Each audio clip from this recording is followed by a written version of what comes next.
Vozes do Marketing, hoje com um convidado muitíssimo especial, Fernando Rossini, gerente de marketing da TMKT e professor universitário da FIA, que é parceira do Encontros com o Futuro.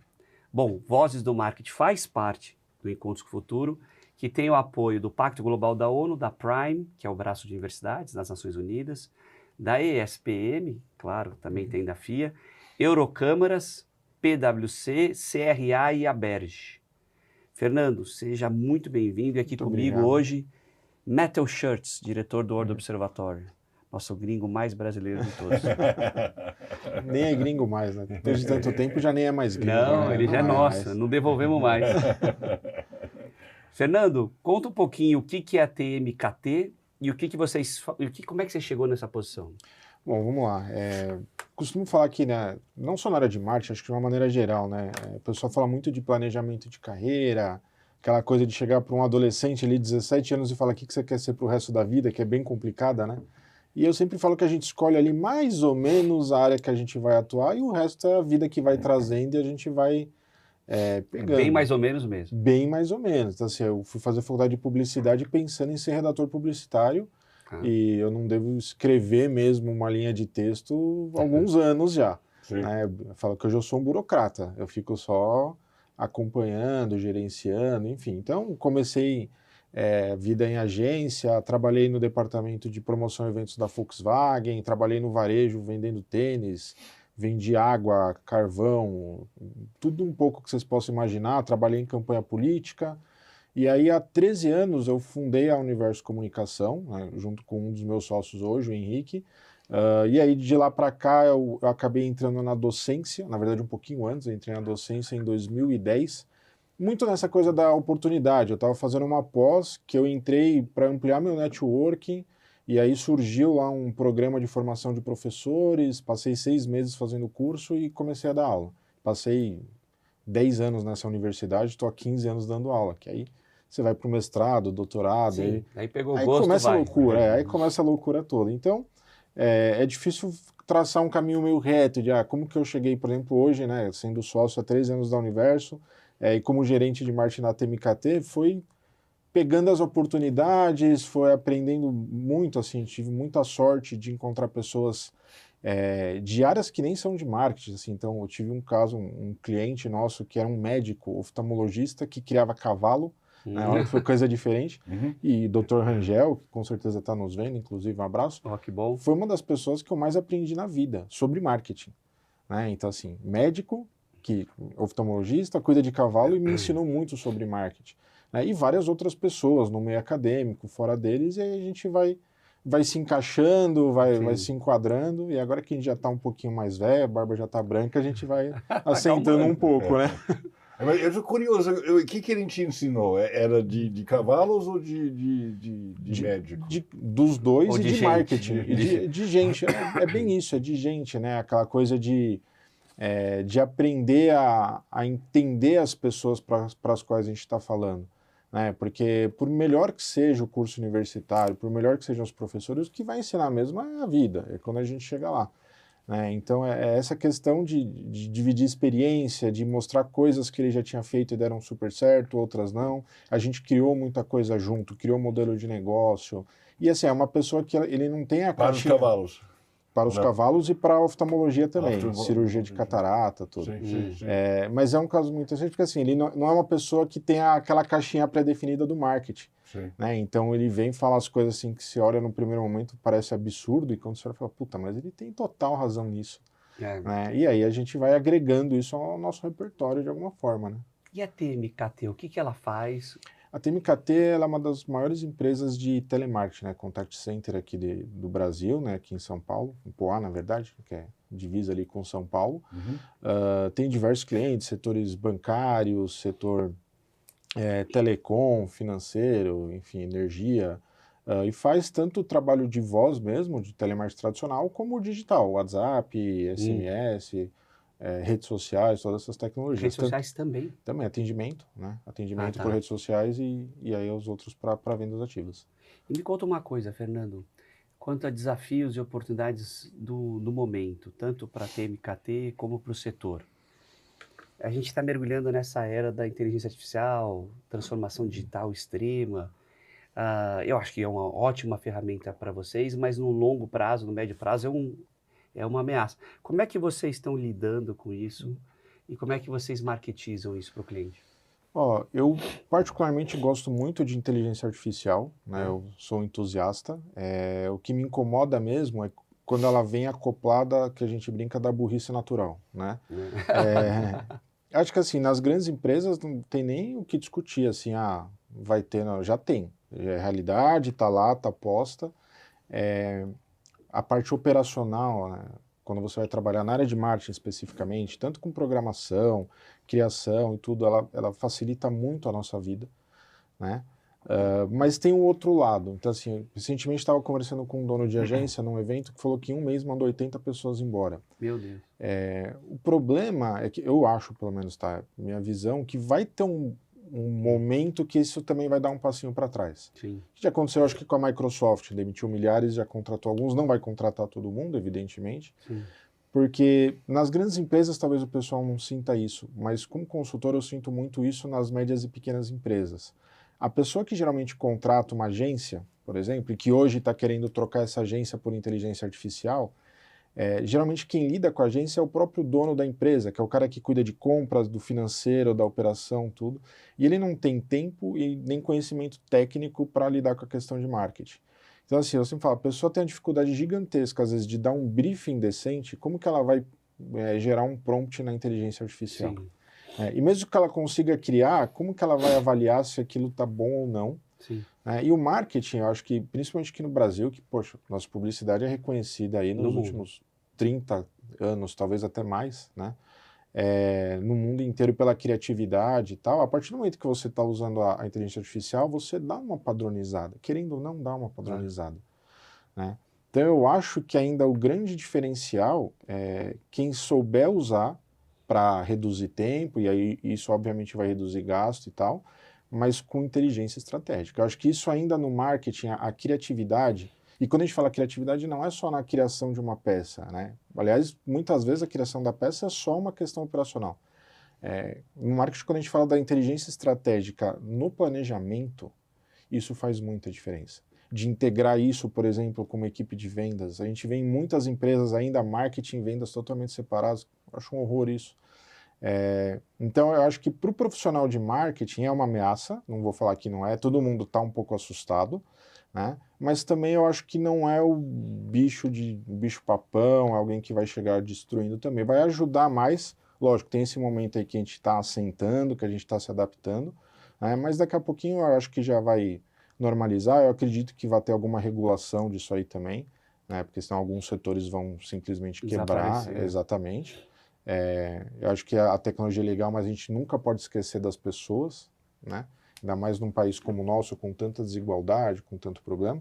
Mas eu acho que quando isso assentar, a inteligência vai ajudar muito mais do que as pessoas estão falando hoje. Tá. O Fernando, me fala um pouco da TMKT.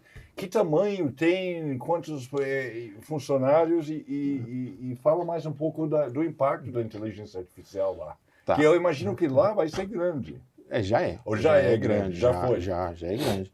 A gente tem hoje lá acredito que algo em torno de 4 mil funcionários, está num projeto de expansão, então em breve vai aumentar em mais 1.600 pessoas de uma operação nova que entrou. A gente usa muito, por exemplo, inteligência artificial no treinamento. Então, antigamente o operador telemarketing ele ficava ouvindo, né, a pessoa lá, um operador atender e tal, e o primeiro contato dele com a venda era efetivamente quando ele estava lá na linha de frente.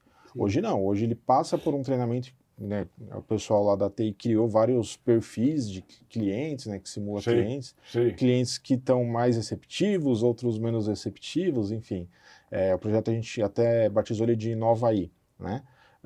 E aí, então, quando o operador vai para a operação mesmo, ele já teve ali uma experiência de venda e os dados, assim, a redução aumenta o desempenho, mas o principal é a redução da curva de aprendizagem. Então, eles demoravam em média, eu não vou lembrar o número de cabeça, mas era algo em torno de 7 dias para os vendedores novos alcançarem o patamar dos antigos. Hoje, em 2 dias, eles já estão batendo os mesmos números. Que interessante, né? E aí, lógico... Porque ele consegue treinar mais intensamente. Porque aquela coisa, né, a pirâmide de William Glasser, né, que você praticar, você vai aprender muito mais do que você somente ver, do que você somente ouvir, né? Então, antigamente, o primeiro contato dele de, eu vou efetivamente fazer isso aqui, era com um cliente real. Agora tem lá o cliente que aqui é igualzinho um cliente real, né, com as mesmas imperfeições de relacionamento, digamos assim. E aí, então ele já sabe como é mais ou menos passar por determinada situação, ele já treinou, né, colocou em prática ali a conversa dele, né, mesmo dentro daquele roteiro, mas colocou para fora, porque uma coisa é na nossa cabeça lendo, outra coisa é quando a gente efetivamente fala. Né? Então isso já deu muito resultado, a gente já até ganhou alguns prêmios aí já com esse projeto, já está quase um ano aí que ele já está rodando e está rodando muito bacana. E Fernando, deixa eu te perguntar um ponto. Quando você fala de marketing num telemarketing, você tem o marketing da própria empresa vendendo o serviço de telemarketing para outras, que é só B2B, certo? E você tem um serviço que você presta para os seus clientes de telemarketing. O quanto você entra na estratégia do cliente para melhorar a comunicação e às vezes até impactar no produto? Tá, isso na verdade lógico que varia muito de cliente para cliente, né? Mas é um processo ali meio que de retroalimentação de informação. Né? Então assim, o cliente manda um mail gigante lá, a gente vai trabalhar, a gente brinca que não é o mini-channel, é o mini-sales, né, a venda. Então vai ter cliente que vai para o telefone, outros vão para o digital, enfim, tem lá os estudos estatísticos que indicam qual cliente a gente vai tentar atingir em qual momento, né? Tem uma cadência. E aí sempre de acordo com os resultados, vai monitorando tudo em tempo real e aí vai alimentando o nosso cliente para falar, essa oferta virou menos, essa aqui está virando mais. E aí tem toda a discussão com eles em relação ao criativo das campanhas, né? Então vai mandar o WhatsApp, qual que é a imagem, quais são os textos, etc. Assim, hoje no digital, no WhatsApp, ou até por SMS, que o pessoal acha que não, mas ainda vende pra caramba, às vezes uma palavrinha ali, 2, 3 caracteres fazem uma diferença absurda no desempenho de venda. Uau! Então você tem que ter um estudo estatístico sobre tudo que acontece ali, um controle dos dados, senão... Isso é o tempo inteiro você está analisando, assim, né? Aí muda uma palavra e vende mais. Então você usa aí também para analisar esses dados? Também. Agora, não só aí, né? Mas, claro, mas o que eu vejo que daí você me corrige se eu estiver errado, vocês geram uma enormidade de dados, além do serviço que você presta, uma enormidade de dados para o cliente de uma forma até neutra, né? Não identificando para o próprio setor. Exatamente, né? Porque a tomada de decisão tem que ser muito rápida, né? Você não pode, vou esperar 3 dias para... Não, tem um negócio ali que 20 minutos não está performando dentro do padrão, parar tudo, né? Mal de dizer, continua, mas você já vai analisar tudo para ver o que está acontecendo. Será que é o texto? Será que é algum problema técnico? Será que é... E aí você tem que tomar aquela decisão rápida junto com o cliente, então é full time. Pois é, fascinante. Eu nunca tive desse lado do telemarketing. E mesmo assim, a gente está falando de operação... Sempre do outro. Do outro, exatamente. Por exemplo, a gente está falando de operação de vendas, né? Mas tem uma que eu acho, pelo menos, acho que é um pouco mais complexa, que é de atendimento. Então, porque geralmente quando uma pessoa liga para uma empresa, dificilmente é para ligar para dar parabéns. Ou ela quer comprar alguma coisa, beleza, mas geralmente é para reclamar que o serviço não está funcionando, por exemplo, telefonia, banda larga, cartão, para acionar um seguro, alguma coisa. Então, precisa ali também de um levantamento muito importante de motivos de contato, de resolução, porque aí a gente vai desenhando processos junto com os clientes para otimizar isso cada vez mais. Verdade. Então, assim, tem coisa que hoje você consegue colocar numa URA. Né? Tem coisa não, que esse assunto tem que ir direto para uma pessoa para ela resolver rápido e urgente. Né? Então, por isso que eu falo, a inteligência artificial é legal para caramba, ajuda a analisar esses dados, mas se você não tem alguém aqui pensando, olhando para aqueles dados e entendendo aquilo, né, para saber se aquilo é bom, se aquilo é ruim, não vai funcionar, né? Então é essa mistura mesmo. Agora uma dúvida, quando você diz dessa questão da estratégia, quando você considera hoje diferentes faixas etárias, diferentes gerações, melhor dizendo, e uma enormidade de canais, você exponencia, isso a complexidade é muito maior, né? Muito. Isso para qualquer empresa, não só telemarketing, né? No marketing de uma maneira geral, um dos grandes desafios é esse. Você está anunciando aí para 4 ou 5 gerações que estão convivendo simultaneamente. Ou reclamando simultaneamente. Exatamente, mas cada um reclamando num lugar diferente, talvez, de uma forma diferente. Então, você tem, por exemplo, o pessoal da geração Z, eles têm muito mais rejeição em atender telefone. O pessoal um pouco mais de idade, eles vão atender o telefone muito mais fácil e talvez vão ter mais desconfiança em relação ao WhatsApp. E como chegar nesse pessoal, né? Porque a gente vê que é muito difícil, às vezes, você entender exatamente, principalmente essa molecada mais nova, e aí a gente está falando porque é mania do pessoal que já está um pouquinho mais velho é sempre reclamar de quem é mais novo, né? É cíclico. E então a gente tem uma dificuldade muito grande de entender essas mudanças de comportamento. Eu vejo isso na minha casa com meus sobrinhos. Né? Então, assim, para eles, por exemplo, ir na feira é um absurdo. Para que, nossa, tem que ir até lá comprar as coisas. Poxa, ir na feira era um evento com com meu pai, principalmente. Eu gosto também. Já parar para comer pastel e tal. Exato. Né? Eu conheço os caras todos. Uma memória afetiva. A minha esposa brinca que o sonho dela é passar na feira e o pessoal chamar ela pelo nome que nem chamavam a avó dela já. Então, assim, só que a gente tem que entender que essa molecada aí tá vindo de uma maneira totalmente diferente. E aí, por outro lado, a gente fica falando muito, porque a empresa do futuro é a empresa do futuro, mas tem o consumidor do presente também. Claro. Né? Então, também não é um negócio, então vamos digitalizar tudo, vamos... Sim. Recentemente, a gente fez alguns estudos de mercado, e de mercado bancário, telefonia, seguros, e assim, é impressionante como todas as empresas elas querem, por exemplo, ir para o digital, né? Você vê aí tem banco fechando milhares de agências, etc. Sim. Mas ela não consegue, não pode fazer isso totalmente. Né? E se você for analisar todos os rankings, por exemplo, de empresas, as que estão melhores avaliadas são aquelas que ainda têm uma questão mais humanizada. Né? Que hoje também é possível alguma coisa com a IA e tal, mas é um conflito ali muito, muito interessante que a gente vê. Mas acho que a questão das gerações vai piorar daqui a pouco.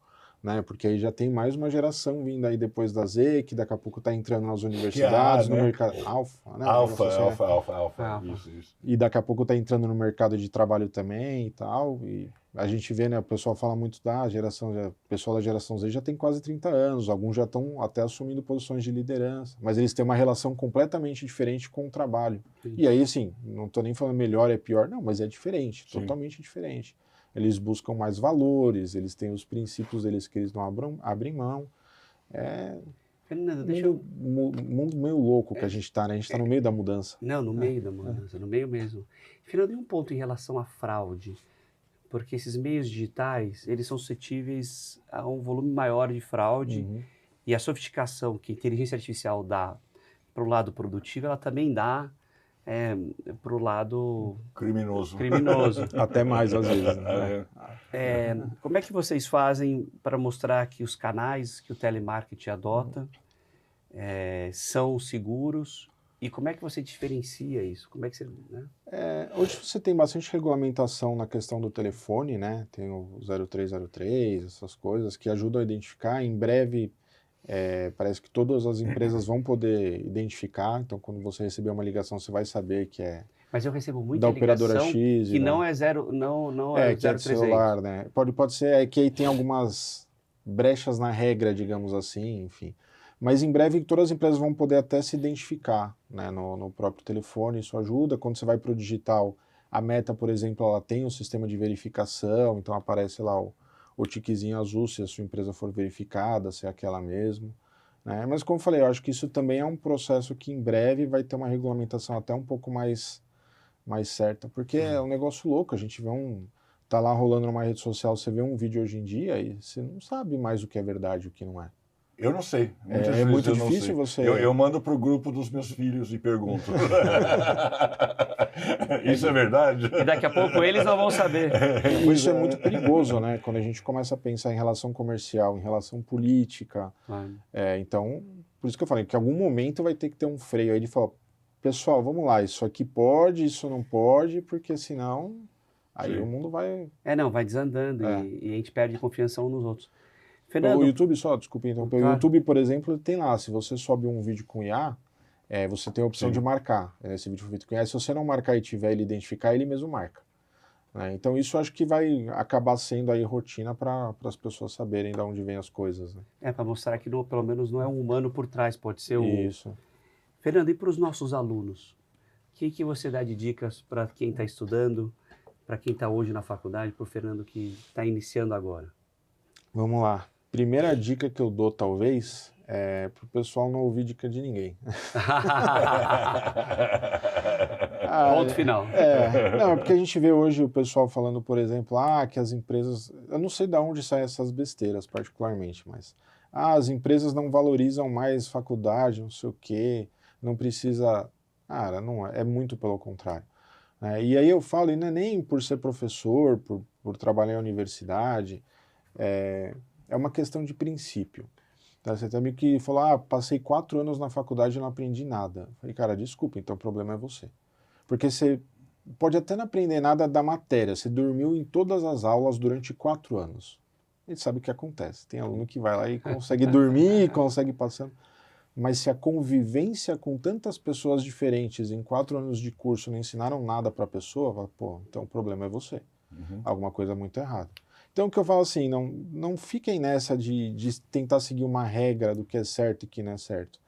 Né? Eu acho que, principalmente para quem está na universidade, é exatamente o momento de explorar, de experimentar, né? De, e se eu fizer um negócio diferente da minha área... talvez até empreender. Hoje você tem o MEI, que é uma possibilidade aí que você não precisa fazer grandes investimentos, ou um financiamentozinho para uma startup, se for já uma estrutura um pouco melhor. É um momento que eu falo que quem tem a oportunidade também de passar um tempo fora do Brasil, conhecer uma outra cultura. É muito legal. O pessoal fala muito de liberdade. Para mim, o conceito de liberdade é você falar o maior número possível de idiomas. Porque aí você pode ir para qualquer lugar do mundo e fazer... eu trabalho com marketing, lógico que você tem questões culturais, mas marketing é marketing aqui na Holanda, na Alemanha, no Japão. No Japão, se eu dominar o idioma, a gente estuda a cultura e aplica. Então eu acho que a questão mesmo é experimentar. E tem uma coisa que eu sempre falo, e que me incomoda muito quando eu vou nos eventos, que aí, falando com o pessoal do marketing, eu vejo um monte de gestor de marketing de grandes empresas, que a pessoa, por exemplo, nunca... entrou no metrô, nunca andou de ônibus, nunca sentou num boteco mesmo no centro da cidade. A gente lida com pessoas, a gente precisa conhecer as pessoas. A gente não pode ficar tomando decisão de marketing baseado em bolha de algoritmo do que a gente vê nas redes sociais. A que eu mais uso no dia a dia, por questões até profissionais, é o LinkedIn, porque é onde a gente vai captar lead, essas coisas, trabalhando no B2B. E a distância que eu vejo entre o que as pessoas discutem no LinkedIn como se fosse a coisa mais importante do mundo e o que eu vejo no trem 7 horas da manhã é abissal. É abissal. Se você vê a vida de uma pessoa na rede social, mesmo no Instagram, no Facebook, e a vida real dela, então o que eu falo sempre para os alunos, gestor de marketing não pode administrar com a bunda na cadeira debaixo do ar-condicionado. Ele tem que ir para a rua, ele tem que conhecer as pessoas, ele tem que ver o produto dele em ação, o serviço dele em ação, porque senão ele vai ficar ali só rodando no que aquele grupinho ali da rede está falando para ele. Fica a dica. Fica a dica. É a mesma coisa que você fala para repórter. Sapato sujo, né? Exatamente. Exatamente. Repórter precisa sair da redação. Hoje em dia você tem repórter que parece que é analista de Twitter, né? Ele só cria a reportagem pelo que o pessoal está falando no Twitter. Sim. Não dá. Exatamente. Fernando, parabéns, obrigado por ter vindo. Foi nota 10. Muito bom.